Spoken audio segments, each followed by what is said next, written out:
Hello everyone, before I start off this video, I just want to call out Fox for being a piece of shit company that doesn't know what fair use is. So I put a lot of effort into trying to make sure that my video coincided with clips from the trailers, since there's obviously, I can't do this like a normal Media Reloaded episode or anything and pull all the clips out because the movie's still in theaters, it's still new. So I took the trailers and I cut it up as best as I could to show you an accurate representation of what this movie is, but Fox, apparently, doesn't like it when you use their trailers, even though there is no audio from the trailers played whatsoever. It was just footage from the trailers with my voice over it in a transformative way as I gave a review of the movie, which is protected under fair use law, because, you know, apparently, even 1 second of the video needs to be, you know, monetized, and even though I didn't have monetization on the video in the first place, I guess they were just like, oh, no, we can't have anything, you know, bad about the movie out there with our, you know, movie clips on it or whatever the fuck. You know, it was taken down within a nice, you know, 10 minutes or so. So, thank you, Fox, for being a piece of shit company. I hate you beyond reason. Thanks for, you know, taking this video that I spent like a good 3 or 4 hours trying to make and then deciding, no, we can't do that anymore. So I guess you're just going to have to look at a still image for this entire 22-minute video since Fox decided to, you know, screw me over. So thanks, Fox. Fuck yourselves.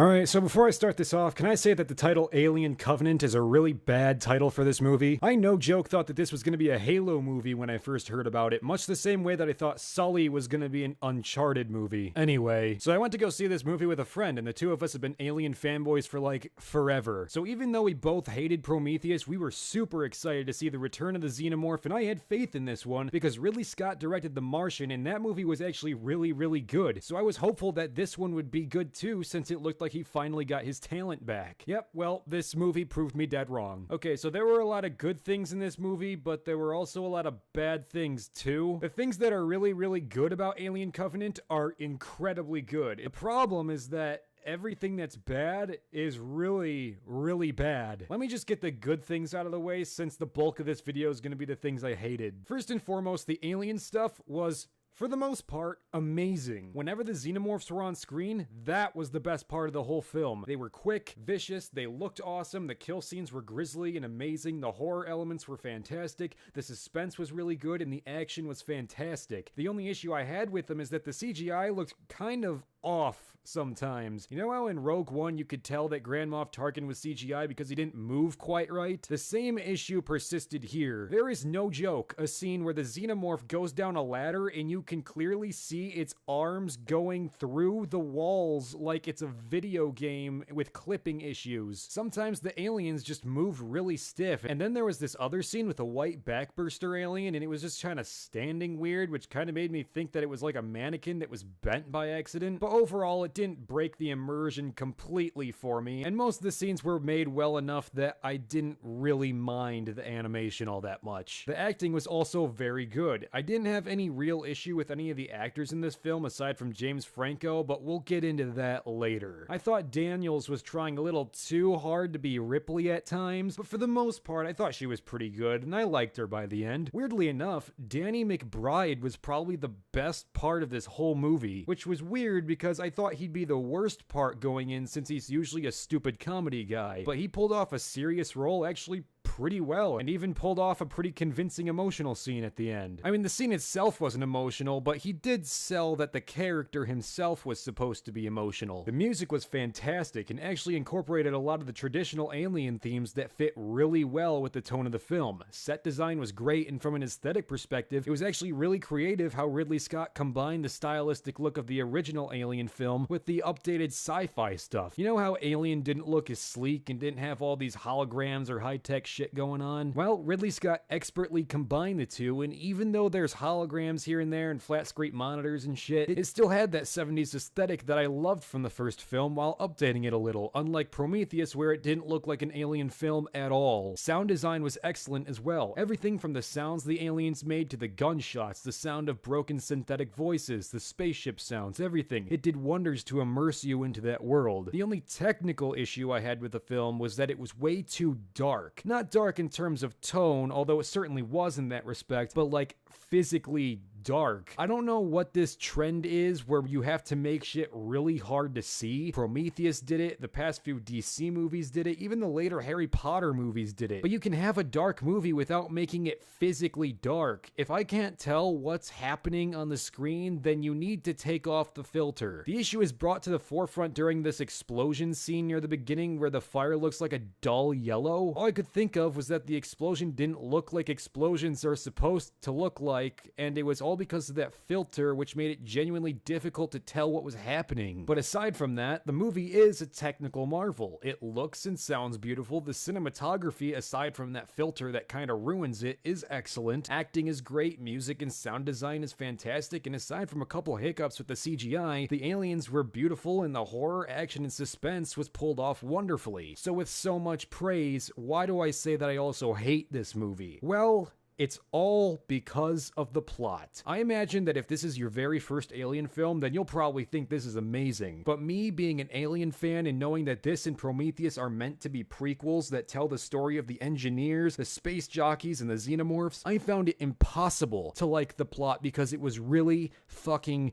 stupid. Okay, so this is where the spoilers come in. If you haven't seen it, I do suggest you watch it. It's a fun movie. I didn't regret watching it in theaters. But if you don't care about spoilers, or you already watched it, here's the reasons why this movie is absolutely terrible. So the movie starts off with some boring monologue with Wayland and David from Prometheus, where they talk about creators and how humanity came into being. Once again, Ridley Scott is trying to pose the question of where did we come from without ever actually addressing that question ever. I guess it's implied that the engineers made humanity, but for what, we don't know, and why, we also don't know, so it cuts to the next scene aboard the Covenant, which is a colonization ship heading to a different planet. There's 15 people in the crew, 2,000 colonists, and 14,000 embryos, all of which are in cryostasis when the movie starts. The only one awake is another synthetic who looks like David but isn't David because his name is Walter and he is American. So they're spontaneously struck by a solar discharge or something that kills some people, one of them being James Franco. I can't for the life of me understand why he was even in this movie because I am not kidding when I say he dies the second he is introduced, because for some benign fucking reason, his cryopod catches on fire despite there being like no reason for it doing that at all. I didn't even realize it was him until after he was dead when his wife looked at a video of him climbing a mountain for like 15 seconds. He had no right or reason to even be a part of the movie, and I genuinely don't understand why he was in it to begin with. Maybe there was more of him in all of that promotional material where there was actual character development, all of that promotional material of which isn't actually in the movie. So James Franco was the captain, and now the captain is a Christian guy whose Christian nature is important for some reason. Okay, Prometheus did this exact same thing too, and I really don't know what Ridley Scott is trying to say about it. So I know that Ridley Scott is an atheist, but I don't know what he's trying to say about religion in this film since it never comes up again. I guess maybe he was trying to say religious people are stupid since the captain pretty much kills a ton of people for being an idiot, but I genuinely forgot he was a Christian like 5 minutes after he said it, which is weird because the movie put this bizarre emphasis on the subject as though it's supposed to be something important that you should remember, but it never comes up again and never plays any role in the movie, just like Prometheus. So they discover some transmission from a planet that just so happens to be within the habitable range of a star that they'd never seen before. So despite not knowing what the signal is from or if it's friendly, they decide to go to another planet despite having vetted the other one and knew it was habitable, all because the new captain had a gut feeling to go there. It's only made dumber by the fact that Daniels, who was James Franco's wife, literally tells him every single logical reason why they shouldn't go there, and they proceed to ignore it and go anyway. It was as though they wanted to show, hey, we're thinking about these things, but forgot that you have to have an actual rebuttal to the argument instead of saying just, you know, fuck it. So they go to the planet, which is lush and green, even though the filter makes it look dead and gray. And they think to themselves, hey, a hurricane is literally right there. Let's fly right into it. You know, rather than either waiting out the storm or choosing a different place to land, they just think it's for the best to fly right into a hurricane. So the captain's wife and a soldier start collecting samples, and the soldier steps on a thing, and then this indistinguishable black shit flies into his ear and infects him. Meanwhile, the rest of the gang walks up the hill and finds the space jockey from Prometheus Prometheus that Dr. Shaw and David were on, and another guy finds the same plant, but not only does he decide to fuck with it, but practically snorts the black shit like it's cocaine. So they find a hologram of Dr. Shaw driving the ship because for some reason these space jockeys have the irrational function of showing what people were doing beforehand, even though there's like no reason for it. And the soldier guys who interacted with the black shit get sick. So the captain's wife brings back one soldier guy to the lander and a backburster pops out of him. Now this scene is gory and awesome and all, but it's also really stupid. So the pilot locks the captain's wife in the med bay where the dude with the backburster is, despite the fact that she had several minutes before the thing popped out to let the captain's wife out, and at least another 30 seconds after she came back to check on things, but she just decided to lock her in there because I guess they needed a gory kill scene. Kinda makes sense since the first half hour of this movie is so boring. At least in life, there's a reason why they couldn't let Ryan Reynolds out of the lab because the thing was attached to his leg, but they had ample time to let her out and lock the backburster in, but they decided to just lock her in anyway for the cool kill scene, which doesn't do anything to begin with because the dumb pilot walks out with a shotgun, slips on the blood and shoots the ceiling, tries to shut the door shuts on her foot, then it shuts normally, she locks the door, the alien breaks down the door anyway, she shoots at the alien with zero accuracy and sucks at aiming so bad that she literally blows up the whole ship. What is it with these movies and there being like not one single intelligent person on the entire crew? After that, the other soldier guy gives birth, but instead of through its back, it's through his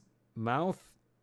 Why? And then it grows really fast and they shoot at it and it gets away. Then it grabs some buddies and they all get attacked and Walter loses his hand protecting Daniels from one of them. And then they're Deus Ex Machina'd by David, who's rocking some long hair and a new body despite his head being ripped off in the last movie. And the fact that he has long hair doesn't make any sense. He's a robot. Why does he have regenerative hair follicles? So he leads them back to the engineer city where there's a bunch of dead, screaming corpses lying around. Wow, way to be subtle, movie. So then David reveals that he's been there for 10 years and Dr. Shaw died in the crash. So they all get cozy and then there's some boring scene in this movie where David teaches Walter to play the flute. Not really sure where he got the flute from since they didn't have that back in Prometheus, nor do I understand what this scene is even supposed to mean, aside from saying, hey, look at how good we are at the masking tool in Sony Vegas. Can I also mention that there's a really bizarre gay romance between Michael Fassbender and Michael Fassbender? It's the most disturbing thing I've ever seen. I mean, it's not really meant to be a romance, but it's shot like it is one. So one of the soldiers goes to wash her face and one of the big backbursters drops in behind her, rips her head off and tosses it in a pool. This is one of those scenes that's awesome, but it didn't make sense at first because you can't see what's happening. There's multiple scenes where it shows her face in the pool and I assumed it just threw her entire body in there or something since it was too hard to see the alien actually rip off her head. And I even thought there was another person in the room at one point since the head looked like it was still alive despite being detached from the rest of its body. Cool kill scene again, but the filter kills it. So the captain finds David trying to communicate with the alien for some reason, and then the captain shoots it, and then David freaks out about that and then gets over it within like 3 seconds. Then the captain has barely any reaction to one of his dead crewmates being headless on the ground, and he orders David to show him the goods. So Daniels finds out that David killed Dr. Shaw by planting a chest burster in her for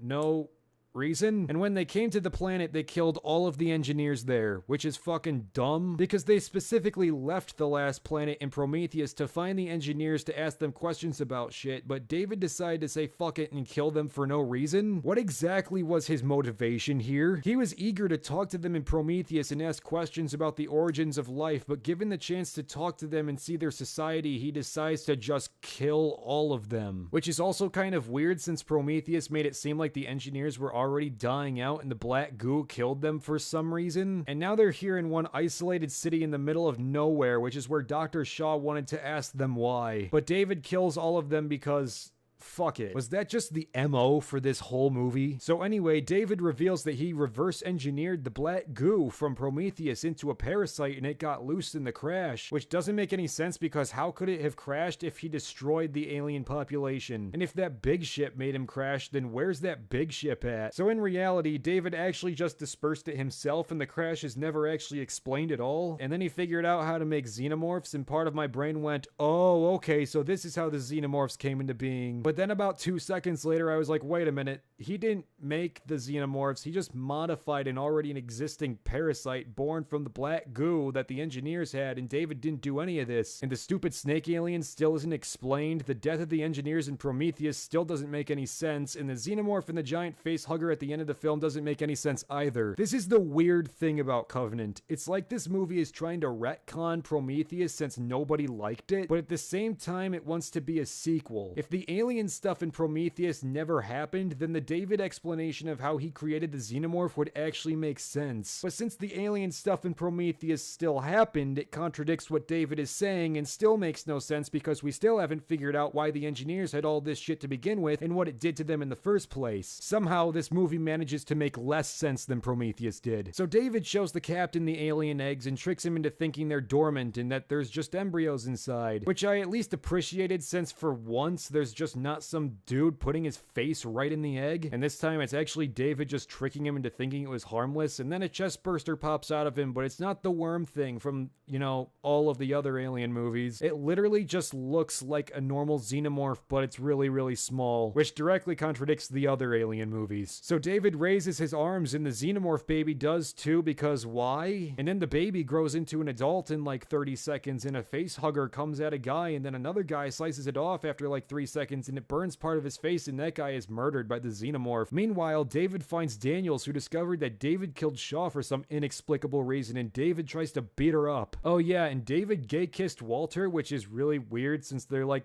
the same. And then he tried to kill Walter, but Walter is back now and tries to kill David so Daniels can escape, and wow, this is really confusing. So Danny McBride flies down to save them all and the xenomorph rampages and kills people. Then Daniels and the soldier who got his face burned off make it on board, and so does Walter, but he isn't ever shown killing David, which is spooky. Don't forget about that, we're gonna be coming back to it in a minute. So the alien gets on board too and they kill it in a cool action scene and get back on the Covenant, and then they fly home, but the guy with the burned face gives birth to another xenomorph, which makes no sense because the face hugger was barely even on him. And then the shower scene from the trailer happens. Don't get me wrong, it's gory as hell and it's glorious, but it really feels like this was meant specifically for the trailer, and these characters contributed absolutely nothing to the plot. So Daniels and Danny McBride go to kill the alien in an admittedly awesome scene, and they kill it and then they go back into cryo, but not before Daniels realizes too late that Walter isn't Walter, he is actually David. Oh come on, that is so stupid. That doesn't even make any sense. So wait, despite Walter having his hand cut off and all of these cuts that David did not have, we're expected to believe that Walter, who is very clearly Walter, is actually David, meaning that either David killed Walter, took his clothes, cut off his own hand, and gave him the same cuts and bruises all within about 30 seconds so he could catch up with the others before they left the planet, or David reprogrammed him within 30 seconds so now Walter is now David and David is now Walter, or David convinced Walter to be on the same side and now Walter has become David because it makes some kind of spooky plot twist at the end, and then he just happens to have facehugger embryos that he puts in cryo as well. First off, that's dumb because he didn't have those to begin with, and second, even if he did, then how did he get them in Walter's body in the first place? Also, why did he have them in his mouth? How did he grab them in time? How did they not get destroyed when they were literally throwing each other around the room and beating the shit out of each other? And what are you going to do with some dormant embryo that doesn't even have an egg to go along with it? Not to mention, why did he put Daniels and Danny McBride in cryo if Daniels now knows that Walter is now David rather than just killing them outright since he's a robot and has the upper hand anyway? Also, why did the ship accept David's security clearance despite not being authorized to be on the ship in the first place since Walter was the ship's onboard synth? You know, it really sucks because at its core, Alien Covenant is a really good film. It's really good from a technical perspective. The horror and action is executed wonderfully, the acting is well done, the music and sound design is fantastic, and the CGI, despite there being several points where it just looks bad, is, for the most part, pretty good. The problem is that all of the Prometheus stuff in the plot is what brings the whole movie crashing down. It doesn't even make logical sense either. Like when they first land on the planet, they find wheat, and they make a comment that human vegetation shouldn't exist that far out, which insinuates that Dr. Shaw planted it despite later showing that David killed her as soon as they got to the planet. Unless the engineers did it, but why would they do it in the middle of nowhere, not even remotely close to their city? Also, why does the black goo become particles that somehow gestate inside hide you with an alien baby in your back. At least the facehuggers implant an egg within you and use your body as a host, but this is just some indistinguishable black particle shit that impregnates you because... But the biggest problem here is that the movie creates more questions than answers, which is the same issue that Prometheus had. Ridley Scott really wants to actually tell us the story of the aliens and the engineers, but doesn't seem to have any idea how to do it. We've waited nearly 40 years to figure out this stuff, and it makes even less sense than it did before. It contradicts the already established lore of this world, and also contradicts what Prometheus tried to set up. At the end of the day, the extremely convoluted plot and random bullshit like backbursters, pathogens, and xenomorphs being born as little mini aliens doesn't make any sense. There is some very genuinely awesome stuff that happened in this movie, but it's all bogged down by this disaster of a plot. I really wanted to try and put it past me and just like the movie for what it is, but the problem is that there's more Prometheus stuff in the movie than there is Alien. Granted, there's more alien scenes in this movie than there was in probably the first two movies combined, but it's still dwarfed by Ridley Scott trying to tell the story of the engineers and utterly failing. Say what you will with the Star Wars prequels and how genuinely bad they were, but at the very least you can see how they connected the plot points with the original trilogy. I can't see how anything from Prometheus or Covenant is supposed to connect to Alien aside from them just being set in the same universe, but even then it's so convoluted and difficult to understand, and it contradicts itself and everything we know about the original movies that none of it makes any sense unless you just pretend that Prometheus and Alien Covenant never happened. Out of the 6 Alien movies, the first 2 are good, Resurrection and Prometheus sucked, Alien 3 was meh, and Covenant was okay. Overall, I'd say this is probably the 3rd best Alien film, but out of 6 films, only 2 of them are really good, 2 of them are really bad, one of them just wasn't particularly good in any way, and then there was this one. And people like me that actually care about the lore and how these aliens came to be and what the space jockey's involvement is and what the real motivations of Weyland Yutani are, it's just impossible to give a shit about the plot of this film because it doesn't make any sense. And again, I still really don't know what Ridley Scott is trying to say about religion in these films because it never goes anywhere. He keeps trying to bring up these creation theories, but then forgets all about them almost immediately after he brings them up. But overall, was it a good movie? Yes and no. Yes, in the sense that I enjoyed myself and I don't regret watching it in theaters. No, in the sense that as an Alien fan, it still messes up the whole timeline and doesn't answer any of the questions it poses. Like I said, we've waited almost 40 years for answers and now we're left with even more questions. Ridley Scott has made it clear he wants to keep making more of these prequels, but unless he can manage to finally tie up these things in a way that makes logical sense, I don't know how in the world he's gonna keep going with this. Showing us a bunch of super cool alien kill scenes isn't enough to make me buy into a movie. I have to become convinced by the world and the story, but it seems like Ridley Scott has forgotten what made Alien such an amazing film to begin with. It was basically just Jaws in space, an excellently crafted horror film where the characters were up against an insurmountable threat that had some sort of cunning and intelligence. It was still a monster movie at its core, but hinted at an even bigger world with the introduction of the space jockeys and the engineers. It was simple, yet posed questions that were left open to the interpretation of the viewer. Now it just seems like Ridley Scott thinks that all of this is super important and that we need to know all about it. But there is such a thing as maybe we don't need to know all the answers to everything. Maybe some things should just be better left unsaid. Clearly, Ridley Scott is not capable of writing these Alien prequels, nor is he capable of understanding the fundamental flaws present in Prometheus and Covenant, chiefly being that nothing links back to Alien and none of it is ever explained or makes sense. And no matter what mental gymnastics you try to put yourself through in order to interpret what these movies are trying to say, nothing ends up making any sense because at the end of the day, you're always left with more questions than answers.